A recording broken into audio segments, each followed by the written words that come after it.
Hey everybody, welcome back. We are at video 2 in talking about building a little bit of strength in the joints that we have that we heavily rely on in terms of our day-to-day movement and any physical activity or sport, that sort of thing, and areas that we've lost a lot of strength over these last couple of years. First video was about the hip. Go back and have a peek at that one, link below. If you are ready, we're going to look at the shoulder. So remember that if you watched our mobility video last week, I was talking a lot about how amazing our shoulder is. It moves in so many different directions.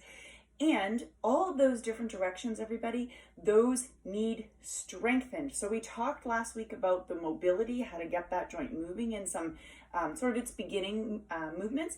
But today I want you to think about all the different directions, or some of the different directions, in which we're going to need to strengthen the shoulder. So what's that muscle group in the shoulder? Your deltoid group. I heard you. Deltoid group. Gotcha. Don't forget that there are 3 components of that muscle group, right? There's the anterior or the front, the medial, and the posterior. So what we see is a lot of folks doing work to the front, push-ups, chest press, that sort of thing, and maybe some overhead pressing. Great. And what we're forgetting is the posterior deltoid. Now, yes, if you do a row, if you do a lat pull down, you're going to be activating some of that posterior deltoid. But when there's weakness in, or I should say imbalance in a muscle group like that, we need a dedicated exercise for that particular muscle group, okay? So here is, I'm just using a light weight. Typically shoulders are going to be exercised with a lighter weight compared to something you might row with or bench press with. So I've got my 5 pounds. 3 quick exercises, that's it. Tall and open. Go back and look at, we talked about balance and mobility over the last little couple of weeks, thoracic spine, cervical spine alignment. Go back and have a peek. So get all that great alignment, tends fall under the chin. So first, we can do a little front raise. Okay, this is going to activate the muscles at the front of the shoulder.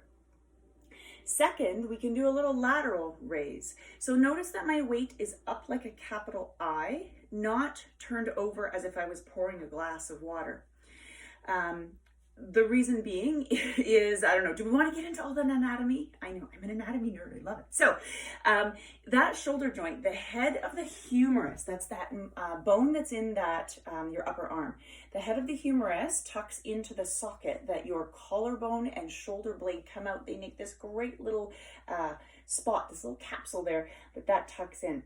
Now, when the head of the humerus moves, if we move it in too many different directions, like lifting up and that rotation, the head of the humerus can actually kind of grind away on some of those tendons, ligaments, and tendons and nerves that run through that. So it can be a nasty situation for the shoulder. So I want you to keep the shoulder open, meaning weight in a capital I as you lift, okay? Of course you would do both sides, yeah? You could do both sides at the same time. You could do one side then the other, maybe 2 sets, 10 reps, give it a go and see how it feels. Most importantly, let's target that posterior deltoid, yeah? The one at the back of the shoulder. I'm gonna invite you to try a little, what we call a staggered stance, 1 foot ahead of the other. Tall posture, yes. Bend the knees, press your hips back. Hip hinge as if you were squatting. And then we're going to take that arm and you're going to do a little reverse fly. Now there's a couple of different options of range of motion. That means the direction which I can move.